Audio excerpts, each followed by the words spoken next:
Halo, salam sejahtera buat kita semuanya. Dan di kesempatan kali ini saya akan menjelaskan tentang teori asal mula negara. Dan alangkah baiknya saya akan memperkenalkan diri saya terlebih dahulu. Perkenalkan, nama saya Yobel Ahitofel di kelas Ilmu Hukum 1C, dan nomor NPM saya 200 120 12 111115. Dan langsung saja ke materinya. Asal mula negara. Asal mula negara terbagi menjadi dua, yakni secara primer dan secara sekunder. Secara primer adalah bertahap, yaitu dimulai dari adanya masyarakat hukum yang paling sederhana, kemudian berevolusi ke tingkat yang lebih maju dan tidak dihubungkan dengan negara yang telah ada sebelumnya. Dan secara sekunder, terjadinya negara baru yang dihubungkan dengan negara lain yang telah ada sebelumnya. Dan berkaitan dengan hal tersebut, maka pengakuan negara lain dalam teori sekunder merupakan unsur penting berdirinya suatu negara baru. Dan ada di sini berdasarkan pandangan pemikiran Barat. Dan tentu saja di pandangan pemikiran Barat ini banyak sekali teorinya. Yang pertama yakni ada teori perjanjian masyarakat, teori ketuhanan, teori kekuatan atau kekuasaan, teori patriarkal, teori organis, teori patrimonial, teori alamiah, teori historis. Dan yang pertama tadi yakni teori perjanjian masyarakat. Teori perjanjian masyarakat adalah teori tentang asal mula negara yang menyatukan negara karena dibentuk dari kemauan masyarakat dengan suatu perjanjian. Dan menurut Thomas Hobbes, teori perjanjian masyarakat itu sendiri adalah kehidupan manusia sebelum adanya negara dan terdapat dalam keadaan alamiah sama sekali dan bukan keadaan yang aman dan sejahtera. Akan tetapi, sebaliknya keadaan alamiah merupakan keadaan yang kacau, tanpa hukum, tanpa pemerintahan, tanpa ikatan sosial antar individu di dalamnya. Dan yang kedua yakni ada teori ketuhanan, yakni teori yang didasarkan kepada kepercayaan bahwa segala sesuatu terjadi atas kehendak Tuhan. Dan teori ini ada pada saat agama-agama besar telah tersebar ke dunia. Contohnya Islam dan Kristen. Teori ini sesuai namanya tentu saja dipengaruhi oleh paham keagamaan. Dan penganut teori ini adalah F.Y. Stahl, Cranenberg, Thomas Aquino, Haller, dan Agustinus. Dan yang ketiga yakni teori kekuatan atau kekuasaan. Teori ini yakni teori yang mengatakan bahwa manusia membentuk negara dengan mengadakan perjanjian dengan masyarakat dengan tujuan mempertahankan hak-haknya. Dan menurut Harold D. Laswell berpendapat bahwa kekuasaan secara umum berarti kemampuan pelaku untuk memengaruhi tingkah laku pelaku lain sedemikian rupa sehingga tingkah laku pelaku terakhir menjadi sesuai dengan keinginan dari pelaku yang mempunyai kekuasaan. Dan cara memperoleh kekuasaan ini menurut Haryanto yakni kekuasaan dapat diperoleh dengan beberapa cara, yaitu dari kedudukan. Kedudukan dapat memberikan kekuasaan kepada seseorang atau sekelompok orang karena yang bersangkutan menduduki posisi. Dan cara untuk mempertahankan kekuasaan dapat dilakukan dengan cara damai, antara lain dengan cara demokrasi dan mencari dukungan pihak lain, atau dengan kekerasan, antara lain dengan penindasan atau memerangi pihak yang menentang kekuasaannya. Hancurnya kekuasaan, adapun beberapa tahapan proses jatuhnya kekuasaan, yakni Rahman Zainuddin 1992 ayatnya yang ke-233.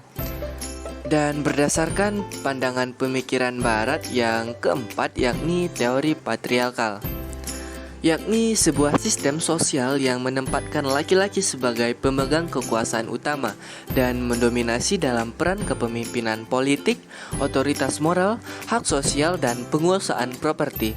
Dan sistem sosial patriarki menjadikan laki-laki memiliki hak istimewa terhadap perempuan.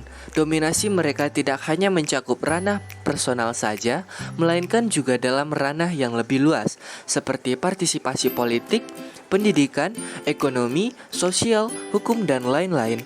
Dan ada suatu pertanyaan, kenapa budaya patriarki masih ada di Indonesia pada saat ini?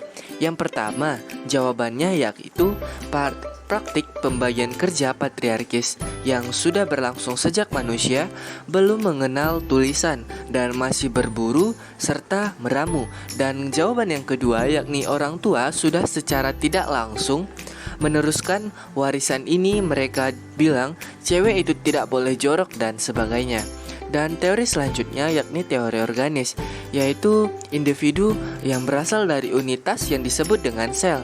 Lalu sel berkumpul membentuk jaringan, kemudian jaringan membentuk organ, dan dilanjutkan menjadi sistem organ, dan seterusnya sampai membentuk individu. Pertumbuhan negara juga dimulai dari unitas menuju pluralitas atau cara sintesis fungsi di dalam setiap tingkatan unitas. Dan teori organis ini sendiri adalah teori yang menjelaskan tentang asal-usul perkembangan suatu negara, mengikuti asal-usul dari perkembangan individu.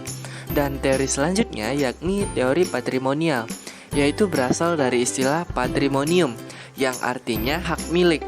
Dan patrimonial ini sendiri terdapat juga pembelahan antara orang-orang kaya terdidik yang melek politik dan orang-orang miskin yang tidak mempunyai kekuasaan untuk mempengaruhi jalannya sistem politik, sehingga kesannya bahwa kekuasaan hanya untuk kaum bangsawan dan mempunyai kekayaan, dan hanya aturan dan undang-undang produk hukum yang telah mampu secara relatif menyediakan ruang bagi bekerjanya struktur dan fungsi-fungsi politik demokratis. Tetapi budaya politik yang melingkupinya masih belum bergeser pada budaya politik patrimonial. Dan teori selanjutnya yakni teori alamiah, yakni teori yang menyatakan bahwa negara merupakan ciptaan alam, karena manusia tidak dapat dipisahkan dari negara untuk mempertahankan kelangsungan hidup masyarakat. Dan secara alamiah, manusia merupakan makhluk politik yang hanya bisa memenuhi tujuan hidup melalui negara. Dan teori yang terakhir yakni teori historis, yaitu teori yang segala sesuatu yang terkait dengan terjadinya sejarah. Dan teori historis ini berlandaskan pada perjalanan sejarah atau pada percobaan di lapangan. Aliran historis ini muncul untuk pertama kali di negara Jerman, dan kemunculannya merupakan bentuk reaksi terhadap pandangan dari kaum klasik. Kaum klasik menyatakan bahwa revolusi industri akan mempercepat pertumbuhan ekonomi, dan tokoh-tokoh pendukung teori historis ini yakni Friedrich List, Karl Buscher, Werner Sombart, Walt Whitman R., Bruno Hildebrand, Max Weber. Dan mereka percaya bahwa segala kegiatan manusia tidak semata-mata dilandaskan pada tujuan ekonomi saja, tetapi juga oleh motif-motif lainnya seperti etika-etika serta impuls-impuls lainnya. Dan ada di sini juga berdasarkan kepada pemikiran Islam. Dan di sini ada teori berdasarkan ilmu dari Ibnu Abi Rabi dan Al-Farabi, Imam Ghazali, dan yang terakhir itu ada Ibnu Khaldun. Dan saya akan membahas tentang Ibnu Abi Rabi. Yang Ibnu Abi Rabi sendiri bertitik tolak pada adanya kecenderungan watak dasar pada diri manusia untuk berkumpul dan bermasyarakat, dan oleh karena itu diperlukan adanya kerjasama, dan kerjasama itu sekaligus mendorong untuk hidup berkelompok dan menetap secara bersama-sama dalam suatu tempat. Dan proses inilah menurut Ibnu Abi Rabi yang membawa terbentuknya kota dan akhirnya menjadi sebuah negara. Dan unsur-unsur negara yang ditentukan oleh Abi Rabi adalah yang pertama adanya wilayah, dan kedua kepala negara atau raja, yang ketiga rakyat, keempat keadilan, dan yang kelima adanya pemerintahan. Dan bentuk pemerintahannya sendiri yakni monarki, yaitu sebuah pemerintahan yang berada di bawah pimpinan seorang raja sebagai penguasa tunggal. Dan yang selanjutnya yakni adanya teori berdasarkan kepada pemikir Islam yang pada teori Al-Farabi. Dan gagasan kota idealnya dengan bertumpu pada dua konsep utama. Yang pertama, konsep tentang pemimpin dan yang dipimpin, atau konsep kepemimpinan, dan yang kedua yaitu konsep kebahagiaan. Dan kota demokratis dan adanya nampaknya dalam sebuah alternatif untuk terwujudnya sebuah kota utama. Model kota utama yang terlalu idealistis dan juga mensyaratkan adanya seorang pemimpin yang sempurna. Dan kota demokrasi sendiri adalah kota di mana penduduknya memiliki kebebasan dan keleluasaan untuk melakukan apa yang diinginkannya. Dan yang ketiga, yakni berdasarkan pada teori Imam Ghazali. Sistem pemerintahan dan politik menurut Imam Al-Ghazali adalah yang pertama, menerapkan amar ma'ruf nahi munkar kepada ulama sekaligus kepada penguasa. Berkomitmen terhadap faktor perbaikan dan pembaharuan. Semestinya ulama melakukan reformasi konstruktif untuk kebaikan politik dalam negerinya. Dan yang kedua, memprioritaskan kekuatan akidah, tauhid, dan berisi keadilan, nasihat-nasihat moral, dan kekuatan ilmu dan ulama. Dan yang ketiga, yakni dalam kepemimpinan negara, ulama tidak boleh dipisahkan dan juga tidak ditinggalkan, sebagaimana agama tidak boleh ditinggalkan dari negara. Karena agama adalah pondasi dan sedangkan pemerintahan adalah penjaga. Dan selanjutnya yakni Ibnu Khaldun. Idealnya, inti pemikirannya adalah konsep politik dan negara yang mewujudkan tatanan negara yang bernuansa religius, yang menjamin kemaslahatan umat manusia.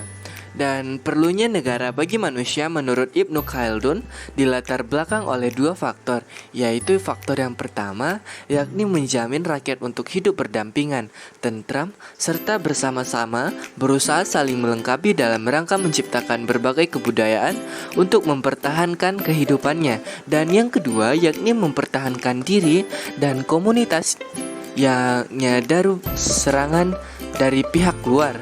Dan untuk mewujudkan hal tersebut, kepala negara berperan penting terhadap segala hal yang menjadi tanggung jawabnya. Dan sekian pembahasan saya tentang asal mula negara.